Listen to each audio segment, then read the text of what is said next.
Operasinya cuma di daerah mata aja karena matanya cekung kemarin karena hipertiroid. Jadi sekarang udah proses penyembuhan, udah 10 hari, masuk hari ke-10 ya, jadi udah mulai berkurang bengkaknya.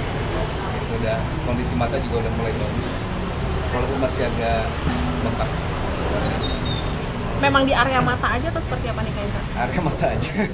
Hidung masih sama. Tapi emang mengganggu banget Kak sampai akhirnya harus dioperasi Kak? Iya, karena matanya itu cekungnya tuh kayak orang nggak tidur 3 hari.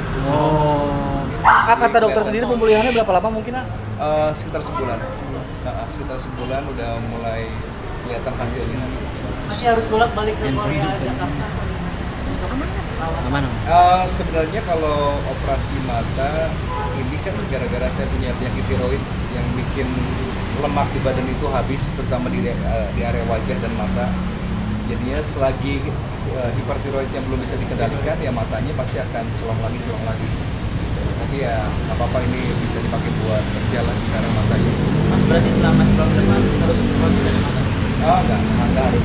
Cuman saya tuh mungkin kalau penderita hipertiroid tahu ya, kalau kena angin dikit mata itu kayak perih gitu. Jadi ini buat penghalang aja sebenarnya biar angin nggak terlalu menembus ke area mata. Berarti parah banget Mas kemarin maksudnya hipertiroid itu. Iya lumayan parah. Mata juga hampir kayak melotot kan. Cuma cepat-cepat diobatin, balik lagi ke normal. Cuma memang area sini lemak-lemaknya nggak bisa balik lagi kecuali lewat jalur operasi. Kondisi hipertiroid sendiri gimana? Masih dikontrol, masih bolak-balik kita ke Malaysia, terus begitu juga ke daerah Cianjur untuk pengobatan alternatifnya. Gitu, secara akupuntur. Mas, kenapa mungkin kalau operasi kan harus Korea dan tempatnya hanya di situ aja sudah? Karena kan saya punya teman di Indonesia yang memang dia tahu untuk masalah rumah sakit yang ada di Korea, untuk masalah-masalah kayak daerah operasi muka gitu. Jadi saya pikir ya udah, saya ikutin anjuran dari teman-teman yang memang udah pernah ngalami dan udah pernah melakukan operasi di sana. Kak Indra, mungkin selain ganggu kesehatan, ganggu rasa kepercayaan diri juga nggak sih? Sampai akhirnya harus operasi? Oh iya. Jadi kan orang-orang tuh banyak yang nanya, kita kayaknya kecapean ya gitu. Kita kayaknya nggak tidur ya. Justru itu juga kita nggak bisa ngambil kerjaan di dunia entertain karena ya sebenarnya kita bisa tampil kalau mata kita kayak orang ngantuk, perih gitu. Kayak sekarang aja kalau misalnya saya buka kacamata nih, mata saya tuh perih. Habis biaya berapa operasi mata di Korea Selatan? Di endorse. Bener bang. Bener di endorse. Yang bener di endorse ini. Tapi kalau untuk peminat, Tapi kalau bayar sekitar 200 juta. Proses masih bolak-balik ke sana buat cek atau apa gitu. Ya.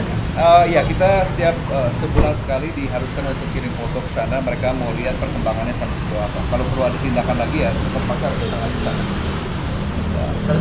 Kenapa cuma kelopak mata? Kenapa nggak semua wajah aja gitu? Nanti lu nggak bisa ngendalin gue bro.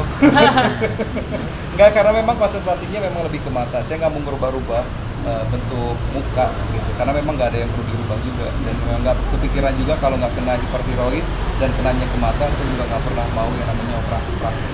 Bang Indra, tapi sebelumnya maaf ada gangguan di mata kayak minus atau sudut gitu nggak sih matanya? Kalau minus mah karena udah dari zaman dulu juga ada minus karena kebanyakan nonton handphone, lihat handphone. Tapi ini berpengaruh nggak sih sama pas kemarin operasi itu? Nggak ada ngaruh. Minus gitu-gitu nggak ada ngaruh. Mungkin ada pantangan nggak sih setelah operasi makanan atau minuman yang nggak boleh dikonsumsi? Nggak ada sih, kalau makanan ini aja. Cuman nggak boleh olahraga dulu selama sebulan. Kemarin selama seminggu nggak boleh kena air, nggak boleh sujud dulu. Jadi kalau sholatnya ya. Efeknya dari habis operasi itu gimana bang? Efeknya Pas pertama operasi itu 1, 2, 3 bengkak banget di bagian sini bengkak. Gitu. Jadi harus pakai plester terus, itu nggak boleh kena air. Jadi ya kita kalau mandi cuma sekitar daerah sini sama badan aja, kalau ini nggak boleh kena air sama sekali. Aman. Ya aman. Pemulihannya berapa hari? Kalau misalkan mau lihat hasilnya lebih bagus ya selama sebulan. Ini baru masuk ke hari ke-10 ya, jadi masih agak sedikit kurang. After operasi berarti ada kemungkinan untuk bakal balik normal lagi nggak sih? mudah-mudahan sih nggak perlu balik lagi ke Korea ya, udah langsung bagus, tapi ya kayaknya harus balik lagi ke sana karena kadar tiroidnya masih tetap bekerja, jadi masih tetap ngabisin lemak yang ada di badan, ya otomatis ya, nanti pasti akan balik lagi ke cekung lagi, tergantung apakah gue bisa kontrol tiroidnya atau enggak. Mas Indra sebelum operasi mungkin banyak nggak sih tawaran yang masuk atau memang Mas Indra tolak karena emang nggak percaya diri gitu karena mata? Banyak, makanya kan nggak pernah dijawab juga kalau ada yang karena memang ya ini juga masih bengkak. Terus juga kalau kemarin ya nggak enak aja kalau kita wawancara terus pakai kacamata terus, eye contact gitu ya, jadi kayak kesannya kayak sombong, apalagi kalau orang sini kita pakai kacamata wawancara tuh kayak misalnya angkuh. Iya. Karena itu karena memang nutupin area muka biar nggak terlalu banyak pertanyaan. Siap. Terima kasih Mas Indra.